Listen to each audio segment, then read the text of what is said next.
네, 부동산 전략, 자산관리 전략의 모든 것이 공개됩니다. 부전자전 부동산, 안녕하세요. 진행의 김효선입니다. 뭐로 가도 서울로만 가면 된다라는 말 들어보셨을 거예요. 그리고 또 이 속담도 들어보신 분들 많이 계시죠? 말은 나면 제주도로 보내고 사람은 나면 서울로 보내라. 흔히들 하는 속담입니다.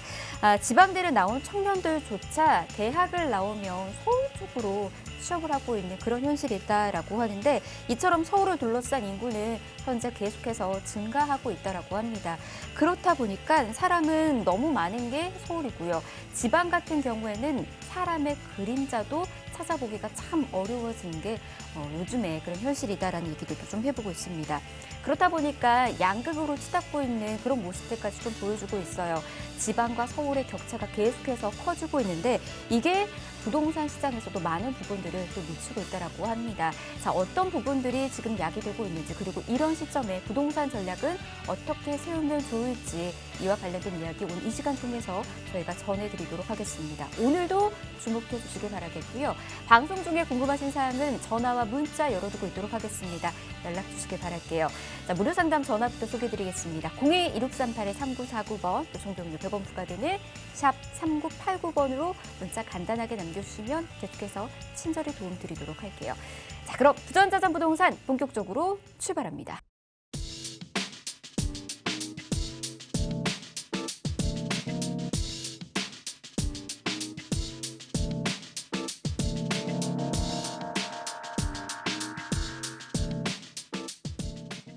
네, 부전자전 부동산 함께하고 계십니다. 먼저 함께하는 든든한 전문가부터 소개해드릴게요. 오늘은 특별하게 제 옆자리로 모셨습니다.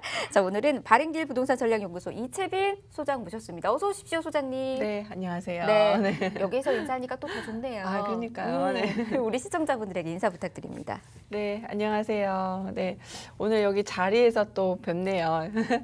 오늘도 탄탄한 이슈들을 좀 준비했습니다. 또 부동산 투자에 아주 좋은 정보들이 쏙쏙 들어가 있으니까 오늘도 좀 좋은 정보, 알짜 정보 가져가시고요. 부동산 투자에도 고민되시는 분들은 문자로도 괜찮으니까 연락 주시고요. 상담 받아가세요. 네. 여러분 편하게 연락 주셔서 우리 이채빈 전문가와 함께 부동산 전략 탄탄하게 세워나가 보시길 바랍니다. 아래 나가고 있는 번호 모두에게 다 열어두고 있는 번호니까요. 편하게 이용하시길 바랄게요. 02-1638-3949번 한 번 더 소개해드리고 있습니다. 또 정보용료 100원 부과되는 샵 3989번으로 계속해서 문자 남겨주시길 바랍니다. 자, 그러면 바로 본격적으로 첫 번째 순서 시작해 보도록 하겠습니다. 한 주간의 이슈 앤 트렌드부터 저희 만나보도록 할게요. 주제 바로 화면으로 공개합니다. 네, 오늘의 주제는 바로 이겁니다. 인기척 없는 지방, 결국 부동산 투자는 서울이다, 이거예요. 앞서서도 제가 오프닝을 통해서 지방이 계속해서 사람이 사라지고 있다라는 말을 했습니다. 인기척이 그만큼 이제 없다라는 말씀을 할 수밖에 없다라는 생각이 드는데, 그러면 결국은 부동산의 답은 서울밖에 없는 것일까? 또 당연히 이렇게 생각하시는 분들이 있으실 겁니다. 서울에 투자를 해야 되는 게 맞는 건지, 아니면 비교적 저평가되어 있는 지역 쪽으로 지금부터 투자해서 나중에 시세 차익을 보는 게 맞는 건지, 이렇게 또 고민하고 계시는 분들 많이 계실 것 같아요. 자, 이와 관련된 질문 지금 안고 계셨던 분들은 아래 나가고 있는 번호 계속해서 이용하셔서 더 깊숙하게 상담 또 나눠보시길 바라겠고요. 지금부터 저희와 함께 주제들도 한번 풀어나가 보시는 것도 좋을 것 같습니다. 그러면 바로 하나하나씩 좀 이야기 들어보도록 할게요. 솔직히 이제 그 지방의 사람들, 인구가 사라지는 건 오늘의 일은 아니었던 것 같아요. 제 기억만 해도 10년 전보다도 더 예전부터도 그렇죠. 지역에 있는 사람들이 또 서울로 올라오고 있는 모습을 보였고요. 그리고 또 지역에 이제 사람들이 많이 없어졌다라고도 할 수가 있는데, 사실 저도 이제 고향이 지역이다 보니까 서울에 올라온 지 10년이 벌써 넘었거든요. 저도 이제 어떻게 보면 그 일에 일조한 한 인물이라고도 할 수가 있을 것 같은데, 지방 소멸 그러면 어디까지 지금 왔는지 이것도 좀 볼까요? 네, 우선 제일 첫 번째로 우리 전국 시군 가운데서 3분의 1 이상이 인구 소멸 지역, 그러니까 거주 인구가 한 명도 없는 곳 이라고 이제 전망하는 곳을 좀 몇 군데를 좀 볼게요. 30년 내에 사라질 가능성이 높은 지자체 탑5예요. 사실 요거보다 더 많아요. 그런데 일단은 이제 탑5만 먼저 보면 1위가 경북 의성군이에요. 0.1 158. 그런데 경북 의성, 의성마늘 생각나지 않아요? 의성하면? 그러니까요. 그러니까 어제 못 먹는 건가? 그리고 2위가 전남 고흥군, 네, 0.167. 네. 그리고 3위가 경북 군위군. 뭐 경북, 경북? 경남 쪽에 다 몰려 있네요. 그렇죠. 그러니까 아래쪽부터 점점 스르르르르 없어지는 거죠. 그렇게 보면 그래서 경북 군위군 같은 경우, 의성군 같은 경우 이번에 이제 군공항 이전지로 발표한 곳이기도 하죠. 예, 예. 그리고 경북 합천군, 경남 합천군이죠. 그리고 예. 경남 남해군. 그래서 남해군 같은 경우도 이제 남해 쪽이 이제 개발 이슈들을 좀 발표를 해서 네. 요즘에는 좀 이렇게 사라질 지자체들을 위한 방책들 때문에 이제 개발을 좀 많이 하려고 도로라던가 아니면 대기업들을 좀 내려보낸다던가 서버들을 내려보내 뭐 이런 정책들이 좀 있기는 해요. 네. 예를 들어서 그 새만금 같은데 공항을 만든다던가 네. 뭐 이런 여러 가지 대책들이 있기는 하지만 예. 근데 제가 이 대본을 만들면서 네. 여러 가지 이제 다른 나라들의 이런 정책들이 성공을 했을까? 어느 정도 왔을까? 어떻게 해결했을까? 뭐 이런 여러 거 봤는데 많이 막지는 못했더라고요. 그래요. 네, 성공한 사례들도 있었지만 많이 막지는 못했다. 그게 사실은 조금 안타깝다라는 생각이 들었어요. 예, 예. 성공 사례도 있지만. 네. 그래서 그 다음 사진을 보면 지방도시 소멸의 현 주소라고 해서 보시면 예. 빨간 것들이 예. 이제 인구가 줄어드는 인구가 이제 없어질 소멸 위험 변화 추이예요. 전체적으로 다 빨간데요. 네, 왼쪽이 2005년도. 자, 2005년도에는 상당히 잘 분포되어 있었죠. 그렇죠. 네, 예. 그런데 2020년 보세요. 어머나. 빨간 이렇게 주황색이 이제 예. 위험 수위의 진입 단계. 그리고 빨간 게 아주 그냥 고위험 지역들. 말 그대로 그러니까 빨간불이 켜졌네요. 그쵸, 없는 거죠. 예. 한두 사람 말고는 없는 거죠. 어머. 그러면 이 주황색 단계는 앞으로 이 빨간색 단계를 진입하는 데에 얼마 걸리지 않는다. 아하. 네, 그렇게 봤을 때는 이제 이렇게 네. 없어진다는 거죠. 네. 그래서 이것 때문에 어떻게 보면 요즘에 뭐 이슈들 나오는 것들이 평택으로 삼성전자 내려간다던가 LG 디스플레이, 뭐 창원, 뭐 이런 것들이 이제 산업단지들 내려보내고, 네. 뭐 개발하는 거 청주도 이제 하이닉스를 어느 정도 또 그쪽으로 또 보내고. 일부러 이제 분포를 하는 거죠. 그렇죠. 거제도 같은 경우도 뭐 그 자율운항 선박 관련해서 연구단지 만들고 뭐 연구비를 20조 원 넘게 투자하고 뭐 이런 것들이 이제 어떻게 보면은 분포하기 위한 것들이죠. 그렇게 되면 어쩔 수 없이 거기 내려가서 그렇죠. 10년은 일을 해야 되니까. 네. 네, 그렇게 되면 거기에서 또 자녀를 낳고 예. 또 거기서 교육을 시키고. 예. 근데 이런 정책들이 좀 지금 계속 펼쳐 나가고 있다. 근데 뒤에 가면 더 되게 재밌는 것들도 있어요. 그래요. 이런 것들을 어떻게 다른 나라들은 해결했을까? 아하. 그러니까 채널을 고정할 수밖에 없죠. 네, 궁금해지게. 계속해서 저희가 봐야 하는 이유이긴 하지만은 이런 부분들을 우리가 분석을 해서 전략을 이제 또 세워 나가야 되는 거니까 이 점도 잊지 않으셨으면 좋겠습니다. 또 하나 있잖아요. 그러니까요. 예. 표가 예. 이게 전국적으로 그 평균치를 예. 0.84로 봤을 때 예. 우리 전국적으로 전국적인 시군을 봤을 때 평균 0.84로 봤을 때 위험구인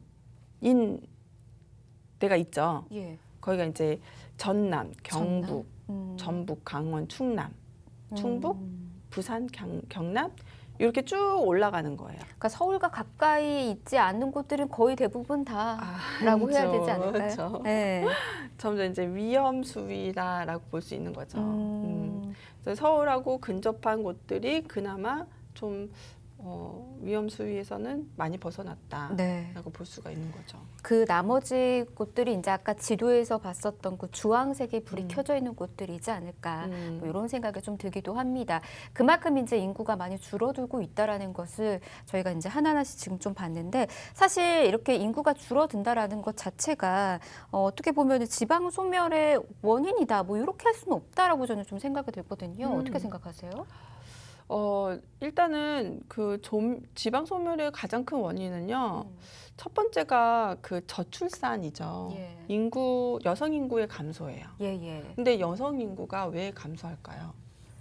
글쎄요, 뭐 많은 부분들이 요즘은 또 미치고 있으니까 결혼도 못 하고, 그쵸. 뭐 그리고 취업도 힘들고, 뭐 이런 아까 것들. 지도에서 봤을 때 음, 대부분이 지방에서 농사 짓는 곳들이죠. 아, 근데 이제 농사 짓고 애 낳고 평범하게 살고 싶지, 그 평범한 것보다는 그것보다 좀 더 힘들게 살고 싶지 않은. 그러다 보니까 계속 도시로 올라오는 그런 것들이죠. 네. 그렇게 했던 것들이 이제 문제가 됐던 것도. 그래서 저출산의 여성 인구 감소. 그래서 20세에서 39세의 여성 인구 그 비중의 감소, 하위 20개 지역을 또 보면은요. 예. 요것도 사실은요. 이걸 표를 보여드리는 이유가 이것도 사실은 모두 다 주택 가격 상승에 큰 영향을 미치는 표라 보실 수 있어요. 그래요. 예, 보시면 2014년 비중 볼게요. 예. 경북 의성군부터 해서 쭉 보성군까지 예. 분포도가 그래도 좋죠. 예. 근데 2004년부터 14년까지 보면 다 마이너스예요. 그쵸. 그러네요. 예, 마이너스인데 제일 심한 게 이제 전남 공군이 마이너스 45.1. 어머, 다 어디 갔죠? 예. 근데 요 통계 자료 보다가 예. 서울도 어. 한 해 동안 아이가 하나도 출산이 안 된 지역이 있더라고요. 그래요. 서울 안에서도요? 네, 어디예요? 강동구. 강동구? 네, 그 너무 그렇지? 신기했어요. 그런 데가 몇 군데가 있었어요. 서울도 지역만이 답은 아닐 네, 수도 있겠네요. 예. 그래서 이렇게 비중이 달라졌다. 그래서 감소된 2004년부터 14년에 이제 비중에 비해서 감소된 것들이 이렇게 보일 수가 있고 예. 또 하나가 있어요. 이걸 사실은 예전부터 우리나라가 이런 것들을 미리 감지를 하고 예. 대비를 했다면은 좀 더 좋아졌을 텐데 바로 100인 이상의 사업체 수예요. 지금에서 이제 대책을 마련을 해서 예. 100인 이상의 사업체 수들을 많이 이제 지방으로 분포를 하고 있겠지만 네. 사실 이거를 옛날부터 했으면 더 좋았겠다라는 그렇죠. 생각. 근데 보시면은 수도권에 비해서 비수도권의 사업체 수가 예. 많이 달라지죠. 네. 수도권은 1만 2,040개라고 했을 때 비수도권 같은 경우에 8,700. 많이 안 되네요. 네, 많이 안 되죠. 이것도 사실은 많이 늘리려고 했던 것들인데 이제 앞으로 이제 더 많이 늘려나가야 되는 부분들. 네. 100인 이상의 사업체 수가 많이 늘어나면 늘어날수록 지방 쪽으로 이제 인구 분포도가 늘어나고 예. 그리고 이 사업체 수가 많이 늘어나면 늘어날수록 지방 쪽의 인프라가 좋아지겠죠. 예. 네. 그리고 좀 더 좋은 교통이나 이런 교통 인프라들도 좋아지겠죠. 거주할 수 있는 사람들이 늘어나면 그만한 인프라들은 늘 또 생성되기 마련인 거잖아요. 그러니까 거주 환경을 계속해서 좋게 만들어 가다 보니까 살기 좋은 곳이 그렇게 또 탄생이 되는 거고 그게 이제 제2의 서울들이 또 탄생될 수도 있는 거니까 그쵸. 그런 기대감을 좀 안고 있지 않을까 싶습니다. 그리고 또 부산에서 수도권으로 순 이동하는 뭐 수도 있다면서요. 그쵸. 네. 그래서 요즘에 부산에 이제 비조정 지역일 때 많이 투자하신 분들 있잖아요. 네. 근데 요거 반드시 참고를 하셔야 됩니다. 그래서 부산에서 수도권으로 순 이동자 수가 주택에 큰 영향을 미칩니다. 그래서 보시면은 2015년부터 2019년까지 계속 빠져나가죠. 예. 네. 그런데 이제 아마 2019년하고 20년 요 사이에 투자하신 분들이 많을 거예요. 그런데 이 부산에서 수도권으로 빠져나가는 인구수가 점점 더 늘어나요. 예. 2020년 이후도. 그래서 요것도 출구 전략은 좀 잘 짜서 가지고 비조정 지역에 투자하신 분들은 그런 것들을 좀 잘 참고하셔가지고 나오시는 게 좋고요. 보시면은 거의 2015년에 비해서 2019년 굉장히 많이 늘어났죠. 예. 2015년에 4,155명에서 2019년에 13,520명으로 이제 늘어난 거. 그러니까 이렇게 빠져나오면 계속적으로 여기는 인프라는 이제 줄어들죠.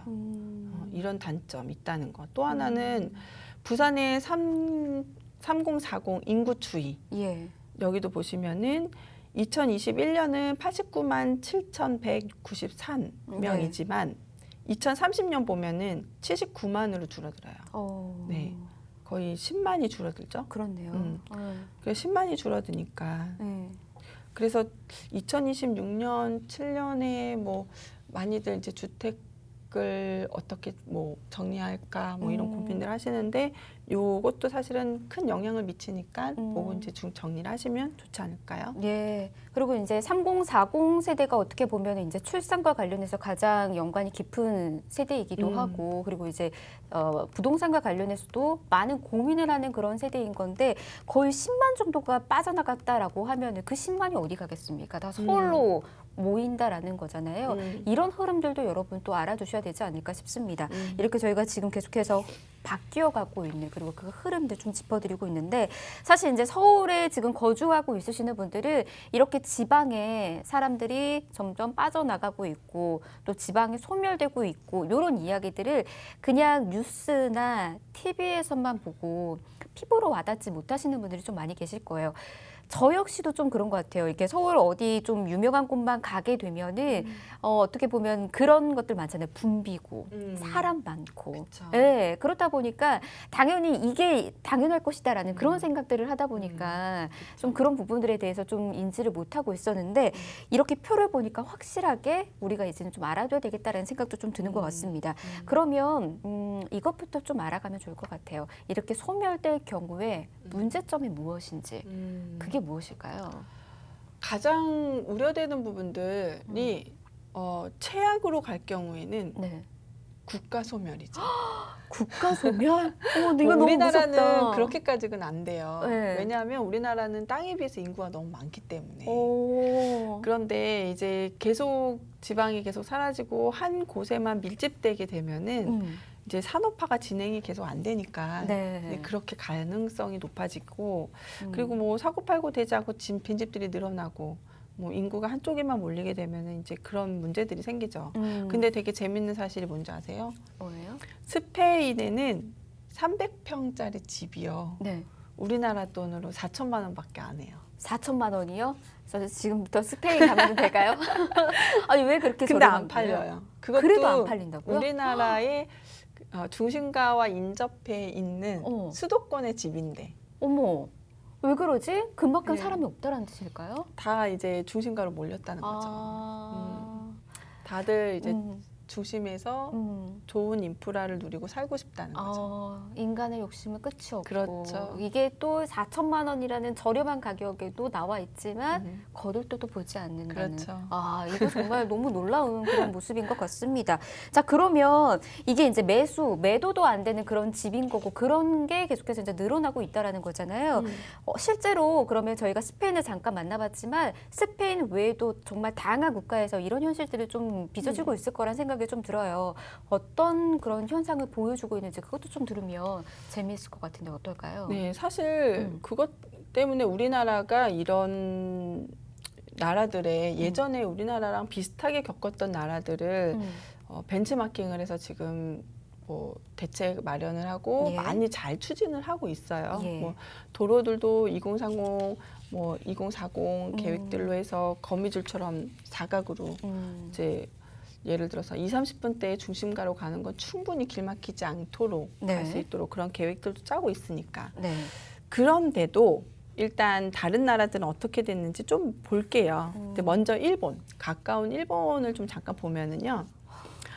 우리보다 먼저 저출산 됐고 고령화에 직면했고 맞아요. 지역개발 추진해서 지방 소멸 위기를 넘기고 있었지만 사실 이거는 사실 성공률이 10%, 12%밖에 안 됐다고 많이들 얘기해요. 예. 네, 성공하지 못했다 결론은. 그래서 여기가 미해현, 이가시, 뭐 모쿠모쿠 수제농업이라고 예. 해서 이제 이런 것들 많이 이제 콤팩트 시티 이런 것들 많이 했는데, 그래서 우리나라도 이 송도의 콤팩트 시티 뭐 이런 거 많이 만들잖아요. 근데 어쨌든 이런 것들을 농사 기구들이 이제 나이가 들어도 편리하게 사용할 수 있고 네. 내가 허리 구부리고 막 쪼그려서 농사 짓지 않아도 편하게 농사를 지을 수 있도록 그런 걸 편의시설을 많이 만들고 했어도 결국은 그걸 이제 성공시키지 못했던 케이스다라고 보실 수 있어요. 가까운 일본의 케이스를 이렇게 네. 살펴봤고요. 그래도 한 10% 20%는 성공했다라고 얘기들을 많이 해요. 예. 네. 그리고 다음이 이제 미국이네요. 네, 미국이죠. 예. 미국 같은 경우가 이제 다민족 국가들을 같이 함께 모여가지고 할 수 있도록 만드는 시애틀 사우스 레이크 유니언이라고 하죠. 예. 아마존 캠퍼스. 그래서 우리나라도 요거 비슷한 거 있어요. 아마존 캠퍼스라고. 우리나라도 있어요? 만든 거 있어요. 어디에? 벤치마킹한 거. 아, 그래요? 네, 그래서 도심 내에 낙후 지역에다가 오피스 빌딩 등을 건설해서 접근성을 개선한 결과 이제 쟁쟁한 이제 IT 기업들이 모여가지고 지역 경제가 활성화된 미국 시애틀 아마존 캠퍼스예요. 예. 여기 같은 경우가 얘네가 그래도 좀 많이 성공률이 높은 편. 네. 그리고 제가 지난번에 그 방송에서 말씀드렸던 게 하나 있었을 거예요. 성공한 어디죠? 실리콘밸리. 실리콘밸리. 네. 아우, 전 또 어딘가 싶어가지고 어디지 머릿속으로 방금 한참을 돌렸어요. 아니, 예. 나는 예. 제가 갑자기 방송 중에 예. 갑자기 이렇게 깜빡깜빡 생각이 괜찮아요. 안 날 때가 있는데 괜찮아요. 저도 또- 흔한 증상입니다. 우리 나이 때에. 효선 씨가 딱 얘기해 줄 줄 알았어요. 그래서 그 실리콘밸리가 예. 생산 인구를 채우지 못하니까 예. 여러 국가들의 똑똑한 사람들을 다 모아서 자민족 국가 예. 그리고 인종차별 없고 또 똑똑한 사람들이 다 모여가지고 미국에서 좋은 환경에서 일을 예. 할 수 있도록 딱 만들어 놓은 곳이잖아요. 예. 그래서 그것도 굉장히 성공적이었다. 성공적이었다. 예, 그래서 음. 요즘 뭐 다 많은 나라들이 이제 음. 뭐 미국의 실리콘밸리가 왔다. 뭐 이런 식으로 많이 표현을 하잖아요. 맞아요. 예. 그래서 지금 동탄에도 실리콘밸리, 동탄의 실리콘밸리. 동탄 실리콘밸리 뭐 이런 식으로 많이 얘기를 하죠. 네. 그래서 그게 성공적인 케이스였다라고 볼 수가 있고요. 예. 자, 세 번째죠. 예. 세 번째가 이제 스페인. 스페인이네요. 네, 스페인이 사실 저는 스페인의 주택 가격의 상승률이랑 하락이나 네. 고령화 이런 것들을 제가 많이 스페인하고 비교를 하거든요. 근데 이곳이 소멸된다잖아요. 어떡합니까? 네, 근데 이 바르셀로나의 혁신지구. 우리나라도 혁신지구 있잖아요. 혁신지구요. 어디가 네. 있나요? 자, 지금 또 퀴즈 들어갑니다. 어딜까요? 예. 잠깐만. 저기 강원도. 강원도. 강원도로 가시죠. 강원도 원주. 원주. 원주 피디님이 맞추셨어요. 예. 네, 감사합니다, 피디님. 그 원주의 혁신도시 만든 이유도 사실 네. 강원도가 인구 소멸 지역이었잖아요. 그래서 혁신지구 만든 성공적이었어요, 거기. 그래요. 네, 많은 바이오 기업체들을 갖고 처음에는 많이 유치를 못해서 문제가 생겼었죠. 근데 지금 원주 혁신도시 지금 교육도시라고 해서 아파트 가격도 좀 많이 상승했고 또 도로 뚫리면서 좀 괜찮아졌어요. 예. 그래서 혁신도시 우리나라처럼 이렇게 바르셀로나 혁신도시도 이렇게 생긴 거. 예. 1960년 이후에 쇠퇴해버린 섬유산업의 잔재 예. 그리고 도시 환경을 개선하면서 바르셀로나의 새로운 명물로 다시 떠오르게 됐죠. 그리고 뭐 한 5군데의 지방 쪽으로 많은 그 대기업들을 좀 보내고 있죠. 예를 들어서 김해 같은 경우에는 네이버 서버를 보내서 그쪽에 좀 활성화시키는 것도 있고. 다양하게 그러니까 지금 사업을 또 펼치고 있는 그런 모습을 좀 보여주고 있는 것 같습니다. 근데 그러면은 이런 것들로 인해서 지방 살리기는 좀 충분할 것 같은데 그래도 역부족인 걸까요? 사실은 좀 역부족이에요. 사실 그러기에는 기간이 저는 좀 많이 짧다라는 생각을 해요. 뭘 살리려고 했다면 2010년부터 해야 되지 않을까. 늦었다라는 거구나. 제가 자료를 하나 못 가져온 게 있는데 이게 뭐냐면 2001년부터 우리나라 지도가 인구 분포도가 점점 바뀌는 걸 2020년까지 이렇게 쫙 있는 게 있어요. 예. 그거를 보면은요. 언제부터 가장 많이 두드러졌냐면 2009년, 10년. 요 사이. 2009년, 10년. 네, 요 사이에 확 두드러져요. 그러면은 사실 그 산업단지들을 좀 분포하는 시기는 2008년부터 스타트를 했었어야 됐다. 이게 사실은 맞는 거였죠. 근데 이거를 지금 많이 진행을 하고는 있지만 성공률이 크려면은 예. 좀 더 빨리 진행돼야 되지 않을까라는 생각은 들어요. 그러면 이제 우리나라가 더욱더 노력을 해야 되는 부분인 거고 그만큼 늦었으니까 지금 이제 빠르게 준비도 시작해서 무언가를 좀 시작해야 될 것 같은데 해법은 그러면 뭐가 있을까요? 그래서 지금 진행하는 것들이 있죠. 노저층주거지에 이제 주거 복지를 하는 것들 이런 것들을 이제 뭐 서울만이 아니라 네. 이제 각 지역에 뭐 지금 그래서 산업단지 넣고 그 산업단지 주변으로 저층주거지들을 좀 높이고 또 뭐 개발에 대해서 좀 더 뭐라 그럴까 개혁적이다라고 해야 될까요? 예. 뭐 이런 것들이 있고 도시 활력을 하기 위해서 거기에 이제 인프라를 확충하는 거 그리고 생산 인구들이 더 이상 좀 중심가로 올라오지 않도록 뭐 일자리 창출하고 예. 공동체 만들어나는 거. 예. 근데 그것보다 사실은 더 중요한 거는 전국적으로 흐르는 도로 개선이죠. 예. 지금 우리나라 도로 개선은 뭐 우리 세계 나라의 굉장히 밑에 하위권이더라고요. 엄청 안 좋은. 그래서 저는 조금 기대하는 게 이제 제2경부고속도로 뚫리면 예. 좀 더 많이 좋아질 거다. 제2경부고속도로와 제2외곽순환도로 예. 이 두 개가 뚫리면은 좀 많이 개선되지 않을까 그런 거랑 그리고 빠른 대중교통들. 교통의 이제 발전이 무엇보다 좀 필요한 것 같네요. 그러면. 예, 그러면 이제 지금 소멸되는 그 나라들 지역들의 특징들을 보면 대중교통이 안 가잖아요. 네, 접근성이 떨어지니까. 너무 떨어지죠. 네. 그래서 재밌는 게 이제 통영 같은 경우는 KTX 가는 거. 이제 거기까지 이제 내려 보내주고 그걸 진작에 쓰면. 그러니까요. 네, 그걸 진작에 쓰면은 굳이 생산 인구들이 서울을 오고 싶어서 동경하진 않을 수도 있죠. 빨리 왔다가 빨리 내려가서 예. 놀고 뭐 이렇게 할 수도 있는 거니까. 그리고 지역적인 이제 대기업 분산 그리고 인프라 구축을 해주고 교육적인 것도 탄탄하게 해준다면은 좀 더 억제할 수 있지 않을까. 그러면 이제 소장님이 생각하는 지방 소멸 시기도 있을 것 같아요. 아무래도 네, 맞아요. 아주 우리가 발전해 내야 하는 것들도 너무나 많이 있고 그리고 또 준비해둬야 되는 게 굉장히 많이 있다 보니까 어떻게 보면은 소멸될 수밖에 없는 그런 시기는 이제 결국은 올 것이란 말이죠. 언제일까요? 그러면 저는 시기를 한 2027년 정도, 8년 정도 요 시기부터라고 예상을 해요. 그래서 보면 표를 보시면은요, 이것도 예. 표를 준비했거든요. 이게 하늘색이 예. 출산율 현 수준 추계예요. 그리고 최고 출산율 추계가 보라색. 그리고 최저 출산율 추계가 빨간색. 네.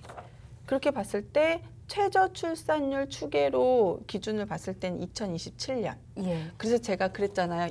20대가 가장 많이 줄어드는 시기가 2027년이 될 거라고 했던 것도 예. 네, 요 부분이다라고 보실 수가 있어요. 너무 놀라워요. 지금이 2021년인데 6년 뒤라는 거잖아요. 그렇죠.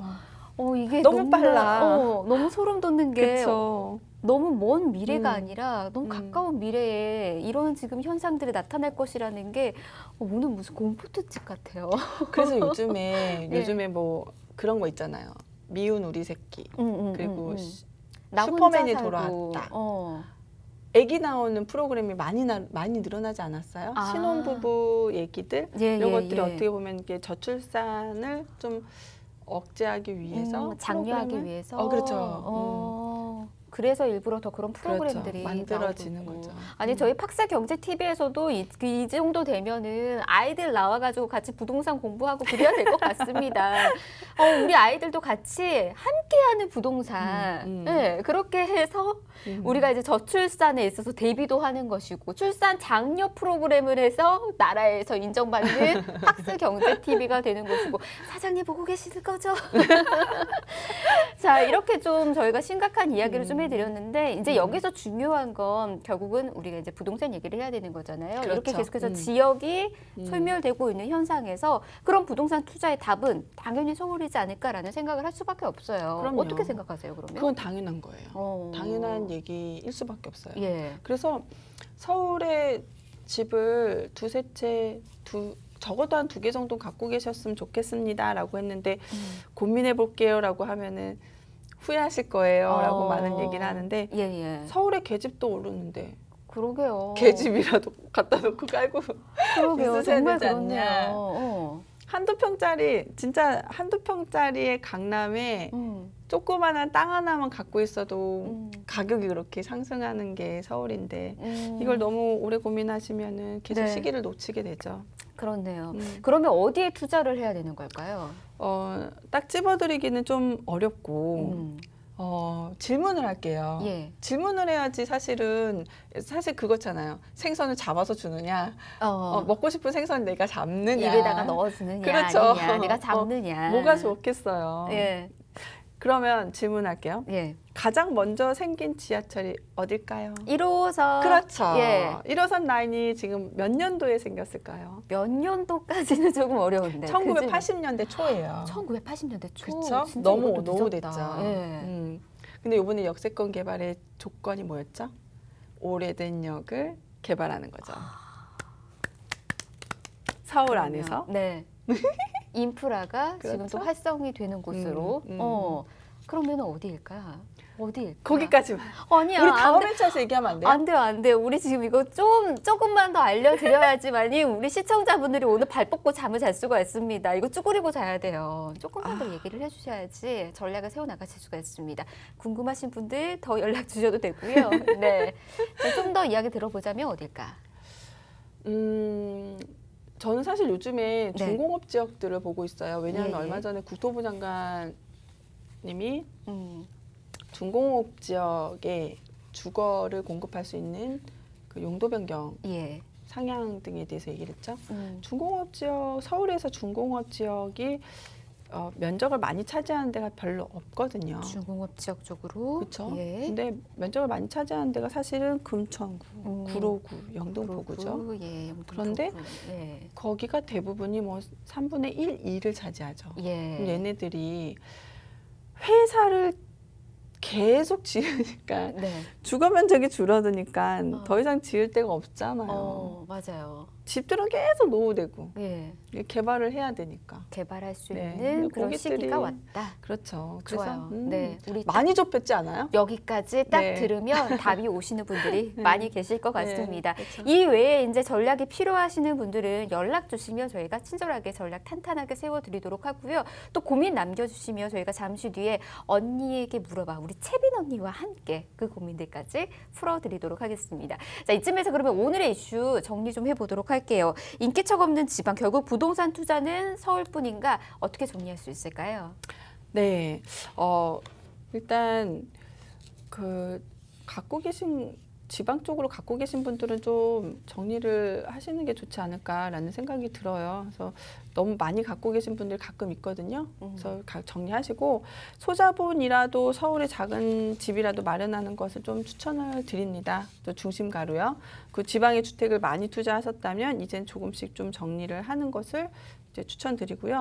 서울 진입이 어렵다면 서울과 가장 인접한 수도권 어디 있을까요?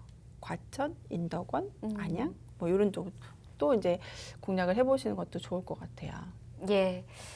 자, 뭐로 가도 서울로만 가면 된다라는 말이 이제는 더욱더 확실해지고 있는 것 같습니다. 계속해서 인구가 변화되고 있고요. 그로 인해서 부동산의 시장도 바뀌어가고 있는 그런 판도가 정말 뒤집혀지고 있는 요즘인 것 같습니다. 자, 오늘의 이슈 여러분들도 한번 곰곰이 생각해 보시길 바라겠고요. 더 궁금하신 사항들 그리고 이채빈 전문가와 함께 상담 필요하시는 분들은 연락 주시길 바랍니다. 02-1638-3949번 또 정보 용료 100원 부과되는 샵 3989번 문 열어두고 기다리고 있도록 하겠습니다.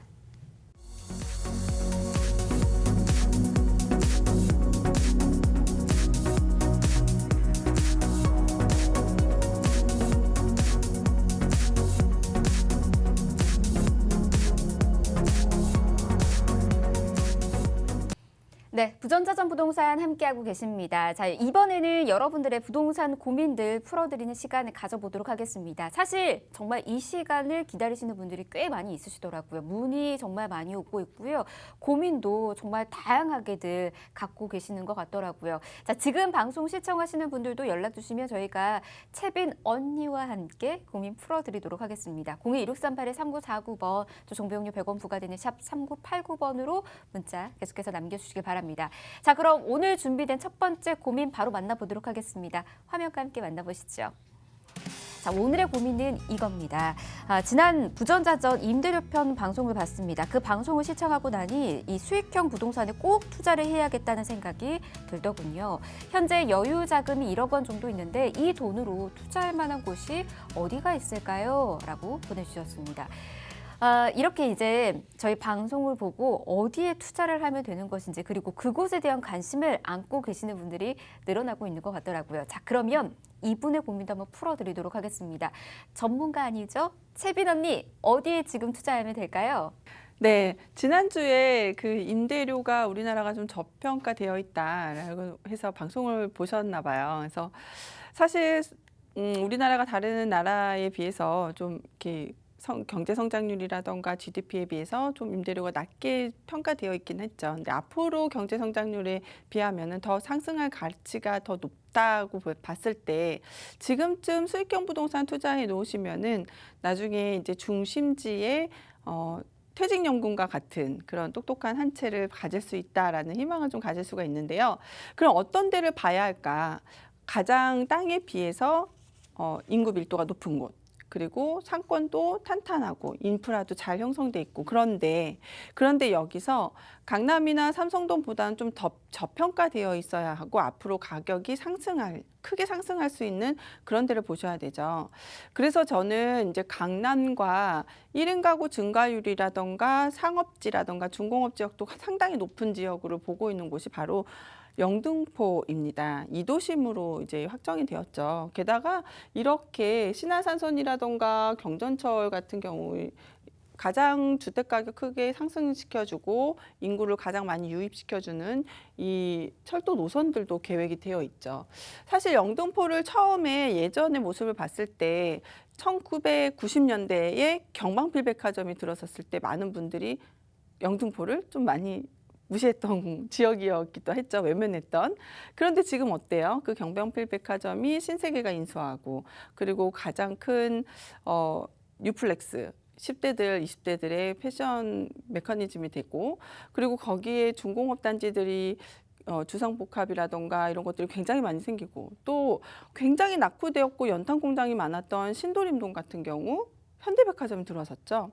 그래서 사실 영등포는 지금 굉장히 관심 있게 보셔야 되는 그런 지역이다라고 보실 수 있습니다. 그래서 신림 경전철 같은 경우에는 2022년에 개통 예정인데 이것 따라 또 가격이 상승할 가능성이 되게 높다는 것도 있고, 2023년에 또 개통되는 신안산선 역시 이제 영등포를 지나가기 때문에 여기에도 이제 여의도의 접근선이라던가 산업단지들이 있는 시흥이나 안산에서 이제 인구 유입도 되고, 또 중심이 영등포와 여의도가 되기 때문에 이건 역시 가격 상승률을 가져다주고 수익형 부동산에 큰 영향을 미치는 그런 호재들이라고 보실 수가 있습니다.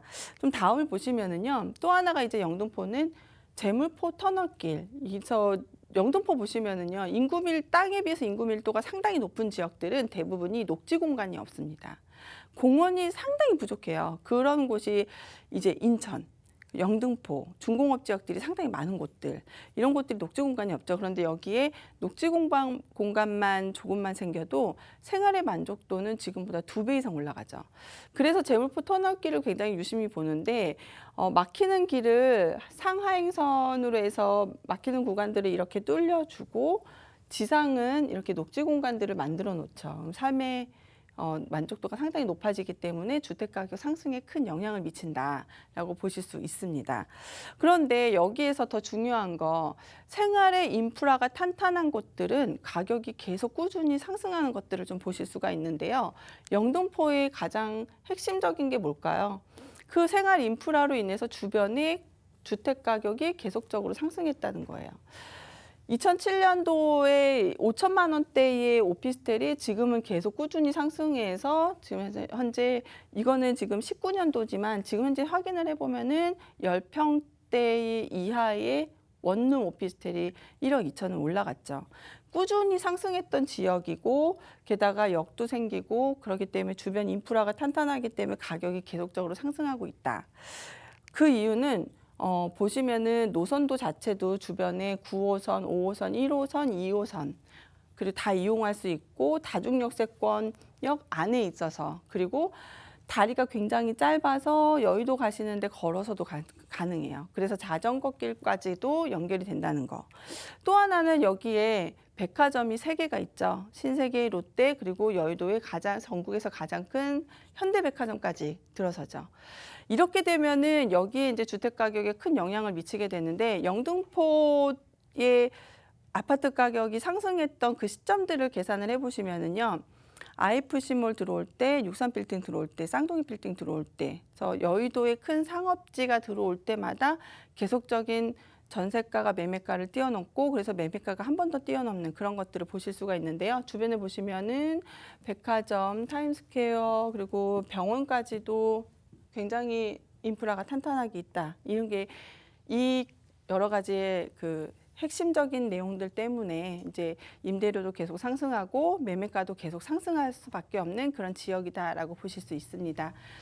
네, 여기에 그래서 오피스텔이 역하고 가까운 곳들로 영등포 시장역 그리고 여의도를 걸어서 갈 수 있는 그 주변에 있는 오피스텔들은 10평 이상의 좀 분리형으로 매입을 하시면은 앞으로 수익형 부동산으로는 상당히 좋으실 거라고 이제 추천을 해드리고 싶습니다. 네, 그만큼 수요가 많기 때문에 이와 관련해서 이제 수익형 부동산의 인기가 높아질 수 있을 그런 가능성이 있다라는 얘기를 좀 해주신 것 같습니다. 영등포가 계속해서 눈부시게 발전이 되고 있는 것 같아요. 특히나 이제 영등포에 사시는 분들은 다양한 개발들로 인해서 주거 만족도까지 또 올라가고 있는 그런 모습들 보여주고 있다라고 합니다.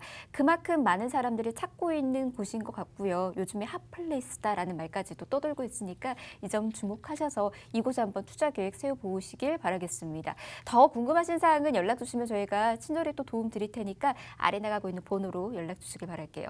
02-1638-3949번 또 정보용료 100원 부과되는 샵 3989번으로 문자 남겨주시길 바랍니다. 오늘 고민들이 좀 많이 도착해서요. 다음 고민까지 좀 살펴드리도록 하겠습니다. 화면 준비했거든요. 함께 만나보시죠. 네, 이번에는 이렇게 보내주신 고민이 들어왔습니다. 요즘 부동산 시장에서 재개발이 한참 핫하잖아요. 그래서 저도 재개발 목적으로 빌라 투자 한번 해보려고 합니다. 여유 자금은 2억 원 정도고요. 미래가치 높은 곳 어떤 곳이 있을까요?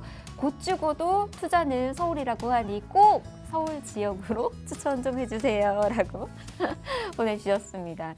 곧 죽어도 서울이신 분들 많이 있습니다. 아무래도 이제 서울이 좀 더 많은 사람들에게 관심도 받고 있고 그리고 또 흔들리지 않는 투자처이기도 하잖아요. 그래서 이 서울 쪽에 투자를 또 희망하시는 것 같은데 재개발과 관련해서 궁금증이 또 있으신 것 같네요. 우리 채빈 언니 어떻게 해야 될까요? 근데 그거 되게 맞는 얘기인 것 같아요. 왜냐하면 그 계집이 깔고 있는 그 한 평도 서울에서는 가격이 상승한다. 그래서 서울의 계집도 오른다라고 얘기를 하잖아요. 근데 그래서 그 오늘 주제하고 살짝 맞아요. 지방이 계속 사라지고 사람들이 계속적으로 서울로 올라오고 있고. 근데 오늘 사연을 보시니까 2억 정도라고 얘기를 하셨어요. 근데 사실 2억 정도 가지고 서울에 안전하게 투자할 수 있는 재개발은 사실 없어요. 그래서 조합 추진 설립 들어가기 전이 대부분이 평균 3, 4억이에요. 그래서 여기저기 좀 많이 보다가 그나마 좀 안전하게 소액으로 투자할 수 있는 데가 좀 장이동의 11구역이더라고요. 근데 여기가 지금 현재 11-5구역이 동의서를 걷고 있는데 5월에 조합 설립인가 신청이 들어가요. 그렇게 되면 지금도 현재 시세에서는 가격이 저렴하지만 신청 들어가는 순간 지금 갖고 계신 2억으로는 투자도 어려워지게 됩니다. 그래서 이 현장을 가보시면은 추진이 어느 정도 되는지를 확실하게 알 수가 있는데 저는 이제 임장을 갔다 왔거든요. 그래서 굉장히 추진이 잘 되고 있는 곳이고 게다가 가로주택 정비 사업으로 추진도 되고 있어서 잘 추진되고 있는 사례도 있기 때문에 앞으로 다른 구역들의 성공 사례들도 계속 늘어날 것이라는 것도 있습니다. 그래서 보시면은 예전에 노란선이 재개발 구역이었죠. 근데 미동이자들로 인해서 해제가 됐고 여기가 이제 재래시장이 있는 골목입니다. 그래서 이 재래시장으로 인해서 민원이 발생하니까 해제가 됐고 그래서 이제 동의자들로만 가자라고 해서 동의자들끼리만 모아서 간 곳이 이제 가로주택 정비 사업. 그 중에서 여기가 이제 사업 승인 인가 신청이 들어갔고, 그래서 성공 사례가 11-1, 2가 이제 현대 힐스테이트가 들어오고 11-5, 15-1 구역이 이제 잘 진행이 되고 있다라고 보실 수 있습니다. 그래서 구체적으로 보시면은 11-3, 4 구역이 이미 조합 설립인가 신청이 들어갔어요. 그래서 예전에 3억 4천, 3억 5천이었던 가격이 지금 현재 4억 3천 이상으로 가격이 상승했는데 매물도 별로 없죠. 그래서 이렇게 성공 사례가 2개가 있고 다음으로 조합 설립인가 신청 들어가는 게 11-5 구역입니다. 근데 이게 5월에 들어갈 예정이에요. 동의가 거의 다 맞춰졌어요. 그래서 만약에 하시게 된다면은 11-5 구역에 있는 거를 좀 추천을 드리고 싶고 예전 요 가격으로 가능하고 설립인가 신청이 들어가게 되면은 그 이상으로 가격이 크게 상승하는데 제가 좀 더 추천드리는 거는 요거는 아예 아파트가 들어설 때까지 갖고 계시는 거를 적극 추천을 드립니다. 2가지 방향이 가능하거든요. 역세권 개발도 가능하지만 가로주택 정비도 가능하고 얘네들이 같이 한꺼번에 개발을 하게 되면은 700세대 이상의 대단지도 형성될 수 있기 때문에 대단지 아파트에 서울의 아파트를 내가 작은 가격으로, 그러니까 소액 자본으로 접근해서 분양권을 가질 수 있다라는 큰 희망을 가질 수 있는 그런 구역이다라고 보실 수 있습니다. 그런데 얘가 왜 저평가되어 있을까요? 지금은 많은 분들이 장이동에 대한 미래 가치를 아직 잘 모르시는데 GTX C노선 때문에 크게 상승을 했죠. 노선도를 잠깐 보시면은 광운대역 여기가 이제 장이동이에요. 장이동인데 장이동에서 청량리역, 삼성역까지 딱 2정거장. 그런데 다른 노선들을 보면은 3-4정거장으로 삼성역을 갈 수 있지만 얘는 C노선으로 딱 2정거장이 삼성역을 갈 수 있죠. 근데 삼성역에 5년 전에 대기업이 120층 지은 지역이 있나요? 삼성이 처음이죠. 롯데타워 120층 들어왔죠. 현대 GBC 건립 105층 들어오죠. 그 외에도 영동대로 지하화가 지하 6층까지 들어가고 위례신사선, GTX 그리고 전국에서 모아지는 버스 노선들 다 거기에서 정차하죠. 그러면은 중심이 삼성이 돼요. 그럼 삼성에서 2정거장에 갈 수 있다는 것만으로도 삼성의 주변의 아파트 가격의 60%에서 70%를 차지할 수 있다라고 봤을 때 적정 아파트 가격은 30억 가까이 가능하다라고 보실 수가 있죠. 그러면 지금 현재 25평 기준으로 11억을 하고 있는 아파트 가격이 30억까지 상승한다면 20억이 더 상승할 수 있다라는 가능성을 갖고 접근하신다면은 소액으로 큰 프리미엄도 예측해 보실 수 있다라고 보실 수 있습니다. 그런데 이제 많은 분들이 그렇게 얘기하실 거예요. 가격 떨어지지 않나요? 근데 우리나라는 2044년까지 인구 1,000만 명이 줄지만 가구는 폭발적으로 늘어난다는 사실을 봤을 때는 소형 평수의 아파트는 계속 가격이 상승합니다. 서울에서만. 그래서 지금쯤 서울에서 내가 살 수 있는 집과 그리고 월세를 받을 수 있는 집을 한두 채는 좀 마련을 해놓고 좀 안정적으로 가시는 거를 적극 추천을 드린다고 봤을 때 장이동은 좀 저평가되어 있는 지역이니까 좀 고민을 해보셔서 매수를 하시면 좋을 것 같습니다. 네, 우리나라가 인구는 줄지만 하지만 1인 가구는 또 늘어날 것이다라는 얘기들 계속해서 하고 있습니다. 그에 꼭 맞춰진 곳이 지금 장이동인 것 같고요. 장인 뉴타운 쪽으로 한번 살펴보시라는 말씀 전해드렸으니까 이것도 한번 찬찬히 살펴보시고 좋은 전략들 세워나가 보시길 바랍니다. 전략 세우다가 또 막히는 구간들 생기시면 언제든지 채빈 언니에게 문 두드려 보시길 바랍니다. 친절하고 꼼꼼하게 저희가 도움 드리도록 할게요. 자, 아래 나가고 있는 번호 모든 분들에게 열어두고 있도록 하겠습니다. 하겠습니다. 부동산과 관련된 고민, 또 부동산 이슈와 관련된 명확한 해석 필요하시는 분들은 연락 주셔서 다양하게 한번 상담 나눠보시길 바랍니다. 자, 무료 상담 전화 열어두고 있도록 하겠습니다. 02-1638-3949번, 또 정보용료 100원 부과되는 샵 3989번으로 문자 남겨주시면 친절히 도움드리도록 할게요. 자, 저희가 준비한 소식 오늘 여기까지고요. 방송이 끝나고 난 이후에도 아래 나가고 있는 번호는 계속해서 열어둘 테니까 부담 없이 연락 주시길 바랍니다. 아울러 저희 프로그램에서 제공해드리는 정보는 투자에 대한 조언일 뿐입니다. 투자에 대한 판단이나 책임, 투자자 본인에게 있다는 점, 이 점 꼭 유의하시길 바랍니다. 다음 시간에 다시 올게요. 고맙습니다.